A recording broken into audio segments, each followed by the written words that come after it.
kemudian pork barrel atau politik gentong babi yang dikaitkan dengan kebijakan penanganan COVID-19 oleh petahana misalnya, itu juga potensial sekali terjadi. Dan netralitas ASN, mobilisasi ASN itu masih bisa terjadi juga.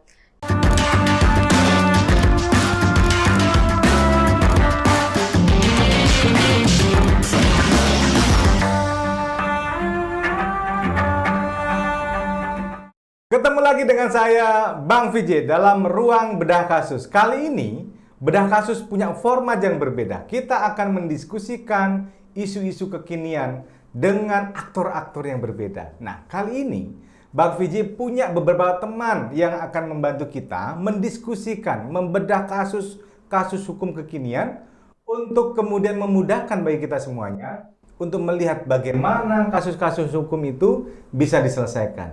Nah, ada teman kita yang hadir di dalam Bang Vijay kali ini. Ada Mas Slamet Santoso dengan gaya medoknya tapi analisa hukum yang sangat kuat. Halo Mas Slamet. Bang Vijay. Ya, selain ada Mas Slamet, nanti ada Vio yang juga akan bareng bersama kita mengisi konten tentang kasus-kasus hukum kekinian. Vio. Oke, halo semuanya, saya Vio. Kali ini saya akan bantu Bang Ferry dan juga Mas Slamet untuk bedah kasus di Ruang BK. Kayaknya asik ya kalau kita memang bisa bedah kasusnya bareng-bareng begini. Seru banget. Seru ya. Tapi temanya nanti akan lebih menarik kayaknya dibanding yang sebelumnya. Oh, tentunya sama-sama menarik, Bang. Oh, iya. Cuman yang ini lebih greget gitu. Lebih greget. Maksudnya karena ada kamu makanya akan lebih greget. Karena ada Mbak Vio. Oh iya. Dan Mas Slamet. Oke, jadi begini. Ini kan udah mau pilkada ini ya. Sebentar lagi pilkada. Tanggal 9 Desember itu pilkada. Jadi, memang biasanya kan ada banyak kasus-kasus yang kemudian muncul di Mahkamah Konstitusi. Jumlahnya juga lumayan, karena lebih dari separuh dari jumlah pilkada.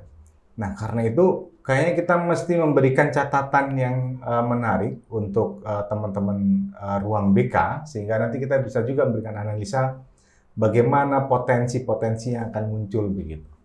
Mas Slamet sering kan sengketa di MK? Sering diajakin. Jadi rame gitu ya, ada bunyi sesuatu gitu. Itu yang ngajakin kayaknya merespon itu. Oh iya. Langsung ada respon positif, Mas. Langsung gitu ya? respon positif. Nah, biasanya Mas Slamet, kalau ngelihat ini ya, mungkin bedanya ya, kita ini kan mencoba untuk menebak-nebak ya, benar kan? Apa yang kemudian nanti akan membedakan ya? Menurut sampean nih, kalau kita lihat sih, yang biasanya seru kan biasanya soal ambang batas ya? Ambang batas, Ambang betul. batas. Kira-kira beda apa enggak ya untuk proses kali ini? Kalau untuk kali ini tentu berbeda, di mana ambang batas legal standing sebagai pemohon untuk bisa maju sengketa dibandingkan dari tahun-tahun sebelumnya, misalnya 2015, itu Mahkamah atau MK sangat strict menerapkan ambang batas. Yang mana ambang batas tersebut kan didasarkan dengan komposisi jumlah pemilih, kemudian dibagi sehingga Jumlah penduduk deh kayaknya. Jumlah penduduk. Ya kan? Jumlah penduduk. Jadi jumlah penduduknya provinsi dan Betul. juga kabupaten kan beda-beda Kabupaten ya? beda-beda. Dan itu Range-nya berapa sih persentasenya waktu itu ya? antara 0,5 sampai 2%. Itu yang nantinya kalau 2015, manakala pihak terkait atau pasangan calon yang mendapat suara terbanyak, selisihnya jauh dengan perolehan suara nomor 2, melebihi dari ambang batas yang dipersyaratkan, maka MK langsung di awal memutus dismissal, itu tidak dapat diterima permohonannya. Kemudian 2017 itu Mahkamah sedikit menerapkan berbeda. Artinya ambang batas itu didalilkan atau dipertimbangkan belum dapat digunakan manakala ada proses yang terpengaruh oleh pelanggaran-pelanggaran yang diargumentasikan oleh pemohon yang dilakukan misalnya oleh penyelenggara atau oleh pasangan calon. Nah, sehingga karena prosesnya belum selesai, tahapannya belum selesai, syarat ambang batas itu belum diterapkan. Tapi harus diakui sebenarnya ya, meskipun waktu itu belum diterapkan ambang batasnya, dalam pertimbangan kan MK itu menyebutkan begini, ini belum selesai prosesnya, makanya dikembalikan ke KPU untuk memproses kembali. Tapi kan sama aja sebenarnya dikabulkan juga kan? Sebetulnya Ingat ya kan sama kasus aja. yang Intan Jaya ya waktu itu ya? Intan Jaya, Puncak Jaya, Iya, iya. Yapen yang paling heroik menurut saya. Karena bukan hanya prosesnya yang tertunda, tapi pemilihannya diulang. Oh iya. Dan pemilihan PSU-nya itu pemungutan suara ulang itu terjadi di seluruh TPS. Di seluruh Di TPS. satu kabupaten. Di satu kabupaten, betul. Kayaknya kita waktu itu ini ya sempat bukan sempat lah, kita ikut terlibat di forum itu ya. Pelaku sejarah mungkin. Luar biasa. Gaya. Tepuk Pemantau. tangan dulu semuanya. Luar biasa juga ya. Tapi memang sekarang ya kalau dilihat di 2018 tuh Mas, memang agak beda ya dengan 2017 ya. Betul. Kalau nggak salah kasus Mimika waktu itu. Iya, Mimika. Jadi di Mimika itu dia diproses. Kalau biasanya 2015-17 itu selesai di sidang pendahuluan, 2018 itu kasus Mimika dia diperiksa pokok permohonannya dan diputus di akhir. Betul. Meskipun pada akhirnya putusan tidak dapat Tidak dapat diterima ya. diterima, betul. Tapi ini bentuk kehati-hatiannya MK sebenarnya. Betul. Supaya kasus-kasus yang jangan sampai ada pelanggaran konstitusional yang sangat berat di dalam proses pilkada, tapi karena syarat formil ambang batas maka tidak bisa diproses. Betul. Sepertinya 2015 bakal model seperti ini nih. 2020 yang Ya, 2020 bakal kayak gitu. Nah, tapi gimana nih kalau menurut Vio nih kondisi sekarang, apakah kasus-kasus hukum yang akan muncul dan didalilkan di MK itu sama dengan yang dulu-dulu atau di situasi pandemi begini ada hal yang baru? Menurutmu gimana tuh? Jadi untuk situasi yang berkembang saat ini, Bang Vijay dan Mas Slamet, kita kan juga ketahui bahwa kita sedang berada di masa darurat kesehatan masyarakat akibat COVID-19. Nah, pelaksanaan pilkada pun akan berkaitan dan bersangkutan sekali dengan protokol kesehatan COVID-19. Jadi dalam pelaksanaannya, proses-proses itu pun akan berkembang sesuai dengan kondisi pandemi saat ini, seperti itu. Nah, tetapi satu hal yang terus-menerus jadi concern kita selama ini yang sering sekali diberitakan di media itu soal pelanggaran protokol kesehatan misalnya. Dan sampai saat ini pun Bawaslu RI sudah memberikan peringatan atau pembubaran terhadap kampanye-kampanye atau kegiatan yang melanggar protokol kesehatan seperti itu.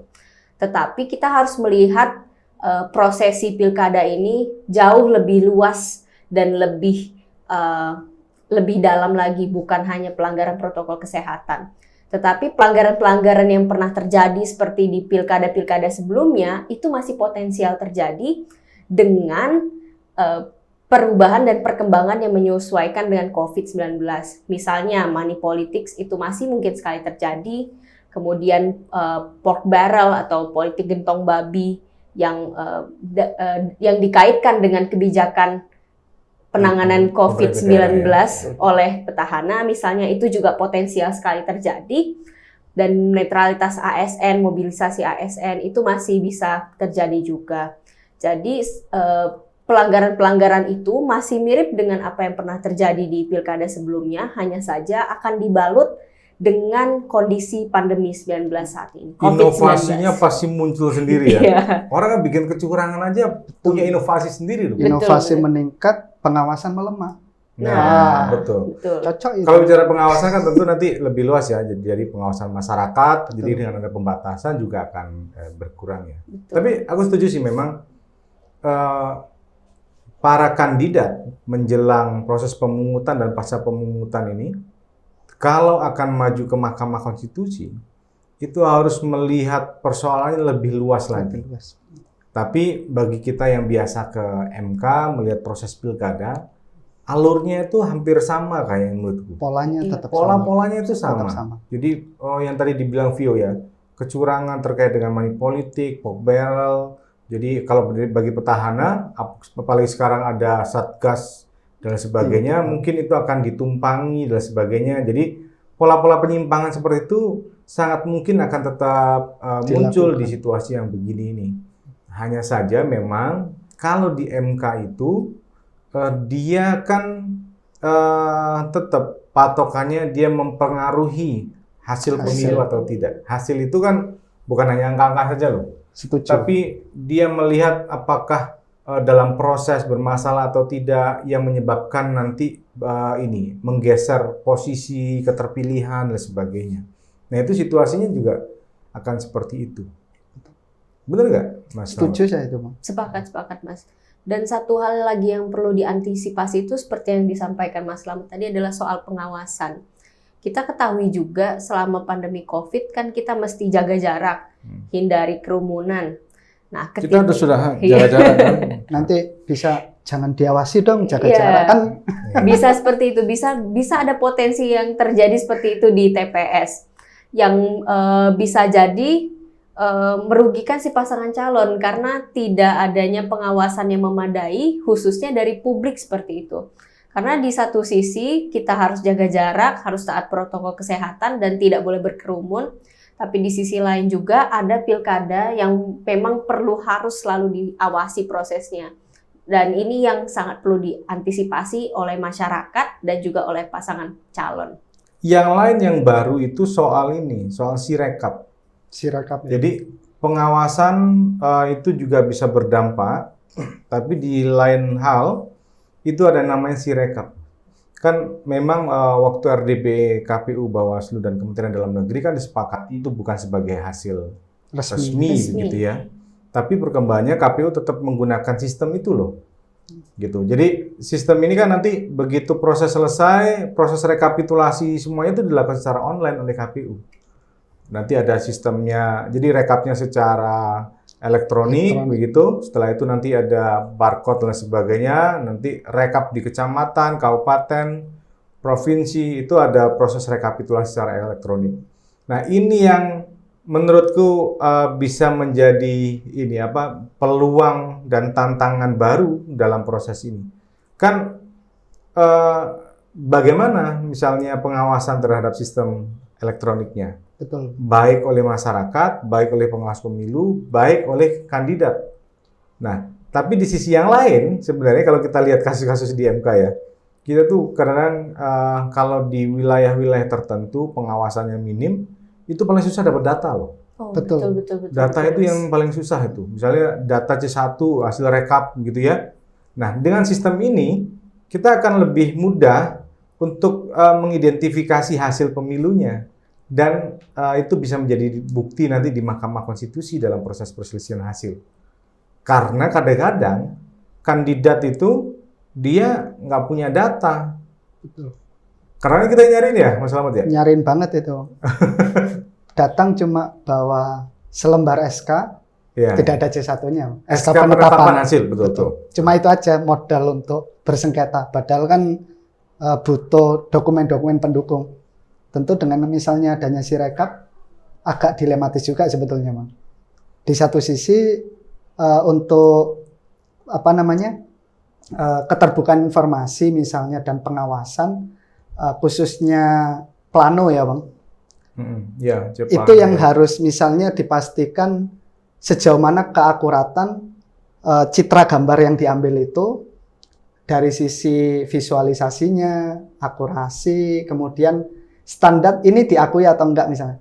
Bukan dalam hal sebagai hasil resmi, tapi bisa enggak itu digunakan untuk bukti yang sah di mahkamah misalnya. Nah itu yang harus jadi concern penyelenggara khususnya. Misalnya standar elektronik sekarang kan sudah canggih ya, pakai barcode atau apa yang itu tidak bisa dimanipulasi misalnya. Sehingga acuannya ada dua. Kalau misalnya dalam kasuistisnya itu salinan yang wajib diserahkan kepada peserta itu diberikan, berarti itu yang data yang dipakai. Tapi misalnya ada temuan atau fakta hasil salinan itu tidak dapat diberikan dan sebagainya, nah itu bisa merujuk ke e-rekap itu misalnya. Tapi ini menurutku sih inisiatif baik ya dari KPU. Betul. Tinggal memang bagaimana inisiatif baik ini bisa dijalankan secara optimal, baik penyelenggara di tingkat paling bawah sampai mungkin KPU RI dalam mendesain sistem ini. Betul. Tapi biasanya Mas, kalau sampean ketemu klien gitu ya, terus dia cuman bawa satu lembar SK penetapan hasil begitu, biasanya apa yang dilakukan untuk membantu mereka? Kadang-kadang kan begini, mereka data nggak punya, tapi ya namanya pelanggaran yang terstruktur, sistematis dan masif itu ya pasti yang mereka susah untuk kemudian menyiapkan data sebanyak itu. Apa biasanya dilakukan? Biasanya kita mewawancara, khususnya memberikan kesempatan kepada pasangan calon ataupun timnya menyampaikan seperti apa proses pemungutan suara ataupun penyelenggaranya di sana, karena kan mau nggak mau kita terbatasi oleh tenggang waktu pengajuan juga. Kalau menunggu data ada lewat waktu. Yang penting misalnya strateginya ini secara formal permohonan itu bisa masuk dengan memenuhi syarat formil. Soal material bisa nantinya MK pasti memberikan kesempatan perbaikan dengan catatan itu belum masuk kepada persidangan pertama misalnya. Sepanjang itu belum masuk, terhadap dalil-dalil yang diargumentasikan itu bisa ditambah ataupun dikurangi. Jadi menggali lebih dalam sejak awal kepada kandidat itu penting ya. Penting. Sehingga nanti bisa dirumuskan apa sih sebenarnya persoalan yang sangat krusial yang muncul meskipun data belum diperoleh. Belum diperoleh. Kayak kasus Intan Jaya itu ya. Iya betul. Jadi kasus Intan Jaya itu Vio, dia datanya nggak ada, cuman informasi kan bahwa ini ada 2 kali hasil pemilunya aja jauh nih. Kandidat yang didampingi itu paling 6.000 ya suaranya. 6.000. Pemenangnya 33, 35. Iya. Tapi dari situ kita bisa menggali bahwa memang masalah ini kasus di daerah ini karena apa? Ada 2 keputusan penetapan hasil pilkada. Hasil pilkada ditetapkan 2 kali dan hasilnya beda. Iya. Di Jayapura 1, di Cikini sini 1. Hasilnya beda tuh. Yang menang Jayapura siapa, yang di sini menang berbeda begitu. Hasilnya di luar yurisdiksi juga ya Mas. Di luar yurisdiksi juga itu. Penetapan kan harus di ibu kota kabupaten tempat itu kan. Nah ini dua-duanya udah berbeda. Hasilnya pun beda gitu. Tapi dengan informasi yang sedikit itu akhirnya bisa digali apa persoalan dan ternyata itu sangat krusial. Sangat krusial. Ada 2 penetapan yang berbeda. Ya akhirnya kita minta aja ke mahkamah. Begitu. Data waktu itu kan yang penting kan sudah didalilkan. Petitumnya sudah meyakinkan. Jelas, nah, data itu kan sambil menyusul kita kumpulkan. Ya, alhamdulillah waktu itu dikabulkan juga ya, Mas Ahmad. Menarik juga sih kayaknya. Tapi MK itu selalu ada hal menarik loh di setiap periodenya itu. Iya, Bang. Ya kan? Ada kejutan-kejutannya. Apalagi nanti di situasi pandemi. Nah, di situasi pandemi nih, Vio. Kamu kan sering nih sidang di MK nih ya, pengujian undang-undang ya, selama ini ya. Apakah ada proses prosedur yang berbeda dalam proses persidangan di MK dalam situasi yang seperti sekarang? Iya, tentu ada yang berbeda sekali ya. Selama ini kita bersidang sejak pertengahan tahun lalu selalu via online, sekarang via Zoom meeting. Sebetulnya ini jadi kekhawatiran saya pribadi juga, Mas. Kalau pengujian undang-undang itu yang dia periksa kan material perdebatannya soal perdebatannya itu soal teori-teori berbenturan dengan undang-undang dasar seperti itu. Nah, bedanya kalau misalnya kita sengketa pilkada, ada alat-alat bukti yang harus diperiksa. Dan kalau misalnya persidangan MK masih dilaksanakan secara online, nah saya agak nggak kepikiran bagaimana cara memeriksa alat bukti itu bagi para pihak. Jadi sidang kan memang sidang-sidang online ya. Iya. Jadi sidangnya bisa dilakukan jarak jauh, tapi adapun misalnya sidang di tempat di MK maksudnya, itu kan juga dibatasi ya, batasi jumlah dan sebagainya kan. Nah ini yang memang jadi tantangan nanti proses sidang di Mahkamah Konstitusi pastinya. Betul. Karena ya sidang online mungkin ya untuk sidang-sidang awal pendahuluan masih memungkinkan itu, karena kan sama sebenarnya prosesnya dengan yang sebelumnya. Tapi kalau pas pemeriksaan bukti gitu kan, saksi ini penting loh, krusial Iya, untuk betul. pemeriksaan saksi. Saksi. Meskipun orang disumpah, tapi kalau jarak jauh dan sebagainya, perlindungan saksinya, Betul. kejujuran saksi. Nah ini yang, karena kalau di MK, pemeriksaan saksi oleh hakim itu secara langsung biasanya, hakim tuh bisa melihat tuh gesturnya, Betul. keterangannya ini Keterangan. benar atau enggak. bener nggak nih orang nih, jangan bohong nih orang ini kan. Itu Betul. kan banyak tuh, coba lihat di sidang-sidang Pilpres. Kelihatan gestur orang ketika diperiksa dan sebagainya. Wah ini nggak benar nih, ini bohong dan sebagainya. Kan itu untuk pemeriksaan secara langsung itu sebetulnya mendorong atau menuju bagaimana keyakinan hakim dalam Iya. memutus itu, Betul, Bang. betul. Persis. Belum lagi persoalan teknis seperti internet, Mas. Karena dalam persidangan pengujian undang-undang saja beberapa kali itu internet dari MK-nya atau dari pihak-pihak lain seperti DPR dan pemerintah itu juga sempat macet, Mas. Macet ya. Iya. Kuotanya Menurut- habis mungkin. Kuota harus diisi banyak-banyak. Betul. Jadi Atau- kalau khawatir yang dari daerah-daerah khawatir internetnya kurang bagus, sidangnya dari Tebet aja. Mungkin bisa ini, Bang. Memberikan keyakinan yang pertama ke calon klien itu internet kita bagus. Kalau sidangnya online. Iya, Iya, iya, iya, iya. Betul. Oke lah, nanti ini kita diskusikan lebih lanjut ya. Siap, Tapi Bang kayaknya yang Fenji. menarik memang ada hal-hal yang baru. Nanti kita akan bisa diskusi lebih banyak tentang bedah kasus ini. Ada Mas Slamet, Siap. ada Vio yang nanti juga akan membedah kasus-kasus hukum kekinian. Tentu bukan hanya terkait dengan konstitusi, pilkada, tapi kasus-kasus yang lainnya yang nanti bisa membantu banyak orang. Misalnya kayak ini ya, kasus penipuan beli perumahan, kan kasihan orang rumah Iya, pertama ditipu misalnya kan, atau kasus Betul, Pak. lain. Itu harus diangkat itu, Bang. Iya, kasihan. Kasusnya. Oke lah, nanti kita diskusikan lebih lanjut ya. Tema Siap. berikutnya kayaknya sudah siap nih teman-teman. Sudah siap dengan segudang tema. Temanya aja. Temanya. Terima kasih, sampai ketemu lagi di Ruang BK, Ruang Bedah Kasus Bang VJ. Sampai ketemu lagi.